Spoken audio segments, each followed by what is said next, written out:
to him, I said, Ben, why don't you take that sweater off and relax, man? And he said, well, there's a reason. He pulled the sweater up, and under the sweater on his skin was his Nazi prison camp number. Oh, my goodness. It had been engraved on his body. Wow. So we never know the circumstances of people. Now, another thing that I learned from Ben Lesser, this is why we need to teach our kids their history.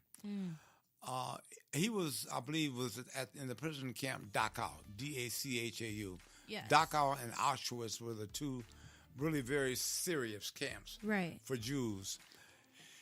He said a group of American soldiers were busting the lock on the gate to get in to fight the Nazis. I don't know how his daughter got the video, but she had videotapes of it. Wow. And when I saw the soldiers busting the locks on the gate, I said, oh, my God, those are black American soldiers. Absolutely. They were black. They had a huge role. The black American soldiers. He said the first time, he said, Bob, I want to tell you something. The first time I saw a black man, I was lying on the ground in the prison camp, weighing probably 13, 14, 15, maybe 20 pounds. Wow. And he said there was a black American soldier standing over me. And he said, don't worry, I'm not here to hurt you. I'm here to help you. Wow. He said that's his first experience with a black man. That's powerful. And then he went on to say that the Nazi soldiers didn't fight. He said when the black American soldiers went into the camp, they threw their rifles up because they fell to the ground. The men did to Nazis because they had been told that black soldiers had special powers. Wow. Sure. Well, Doc, that just brings us full circle, because when you look at the horrible things that happened to the Jewish community as a result of the whole World War II experience, and then you look at the 400 or 500 years that African Americans suffered, because we can't forget that there was a period of time up to the official adoption of slavery, and then slavery, and then after slavery, and Jim Crow, and all those other things. So it's been a long time, and I guess my question is, what is it that makes it so? Even now, there have been blackface incidents, in the last 2 or 3 years, high profile situations that people think that, this is just a joke. I was I was going to a costume party. I was just, I'm. What is it that makes people feel that that's okay? First of all, it's not a joke, and it's not okay. I do lecture around the country some. I was recently lecturing at Michigan State. The Michigan State Police Force put together a great program on discrimination and had me come in and talk about past discrimination of all places in a college town, East Lansing, Michigan. Wow, amazing. And young people want to know. I believe that men like the governor, they knew what they were doing. They knew it was demeaning. They knew it was shameful, but there was no penalty that they had to pay. They could do it, quote, and get away with it. Absolutely. And that's my question. It just appears that people don't think there are any consequences associated with that type of behavior, because at least what we're seeing in the media, this seems to be the most prevalent type of depiction is blackface. Right. Yeah. Out of all the minorities, out of all the religions, this seems to be, like the favorite one. That and shuffling. Yes. And shuffling. Because the interesting thing, when I listened to the governor's press conference the next day after he couldn't quite figure out, I'm not sure if this is me in the picture, but we'll talk about that later. But, yeah. But he says something interesting, Dr. Green. He says, you don't want to put a lot of shoe polish on your face because it's difficult to get it off. Now, in my opinion, you don't put alcohol on a cut because it stings. Yes. So to me, now I could be wrong, that seems to indicate that I've done this before. or I've been around people that do this before, and Absolutely. I know that not to put too much, unless he's trying to say, well, since Michael Jackson was light skinned, I don't need as much black shoe polish, But in all seriousness, that tells me that I have some experience with blackface. Yes. If I know, don't put too much on your face because put it on just right. Yeah, just a little bit. Under your over here and over there. You're absolutely right. It indicates that there had been experience doing this. It wasn't the first time. It was not the first time.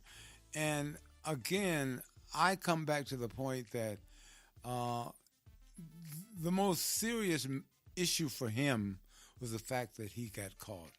It's like the guys in Hollywood who demand certain favors from men and sometimes men from men. Sure. They demand favors to get in order for a person to get a key role. Right. When I first heard that, I kind of believed it, but I wasn't sure of it until I had a conversation with my son. My middle son, Kurt, who has an MBA in finance, is the royalty guy for Warner Brothers.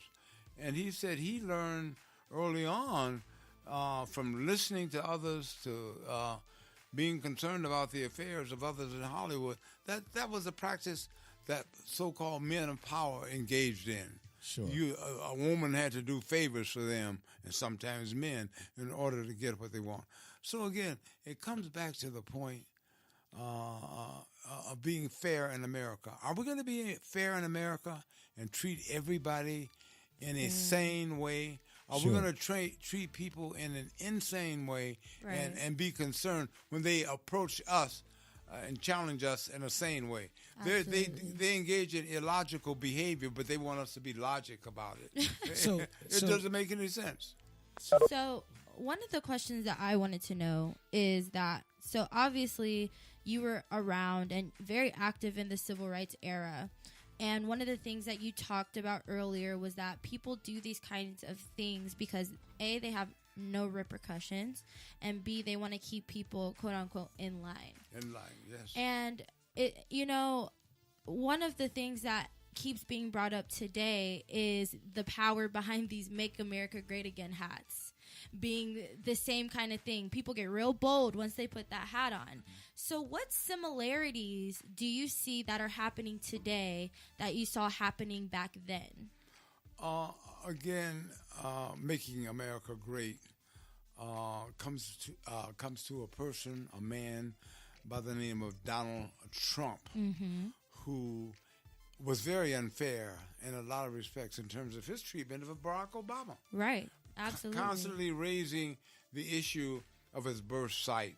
So that it was blatantly a racist. And again, there was no penalty for him doing that. As a matter of fact, they say that was a big, it's been said, that was a big factor in his support campaign group. And yes, and his support group voting for him. Right. To argue that he's not really a legitimate American. So there are parallels today of discrimination and outright racism that's similar to the past.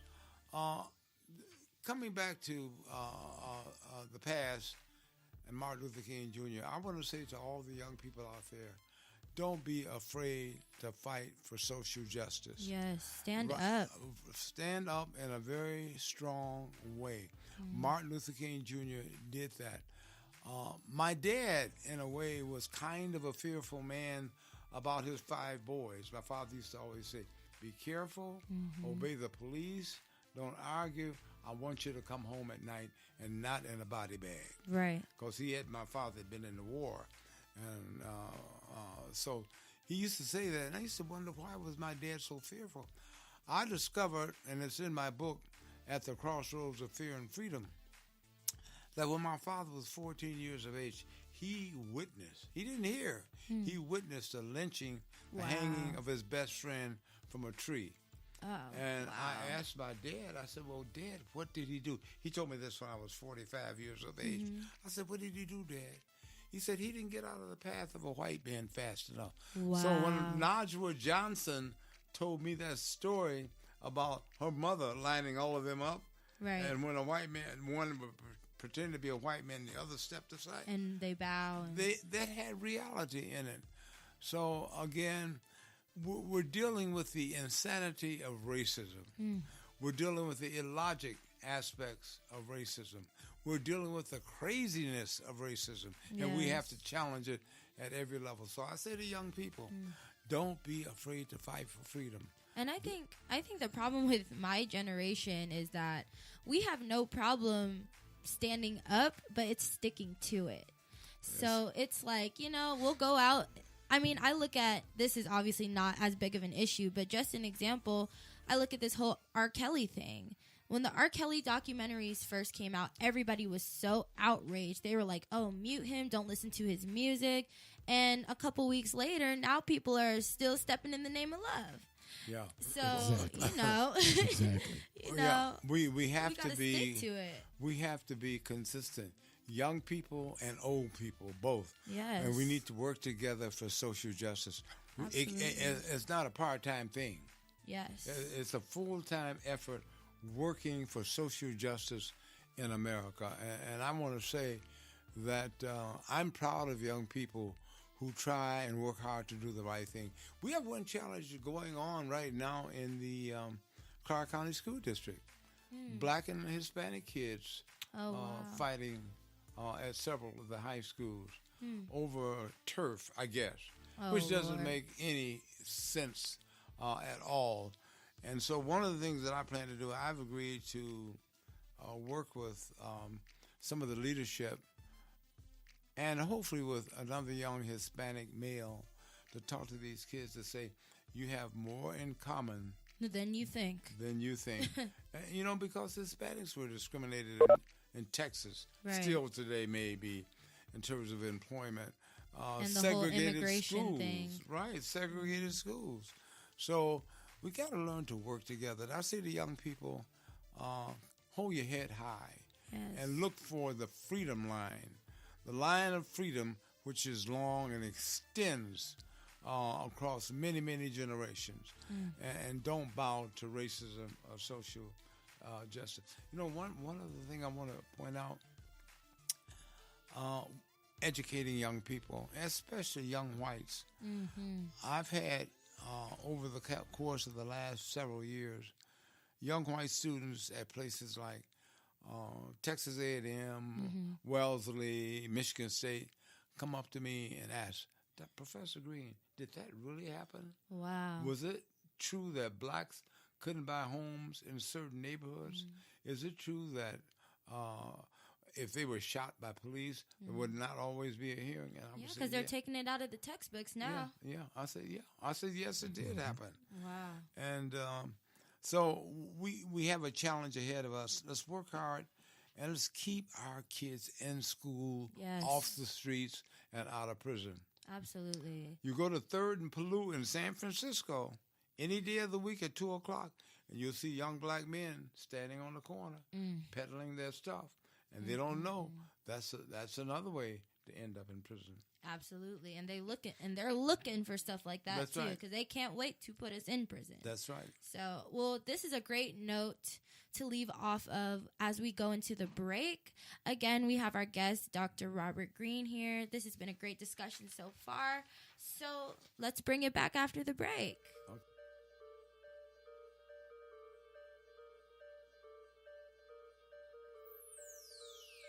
You're listening to Straight No Chaser.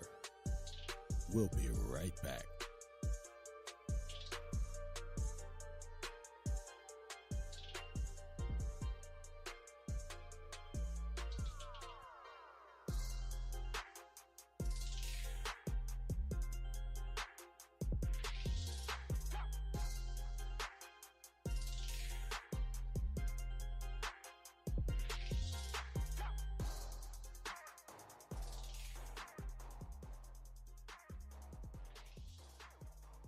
Today in school, I learned a lot. In chemistry, I learned that no one likes me. In English, I learned that I'm disgusting. And in physics, I learned that I'm a loser. Today in school, I learned that I'm ugly and useless. And in gym, I learned that I'm pathetic and a joke.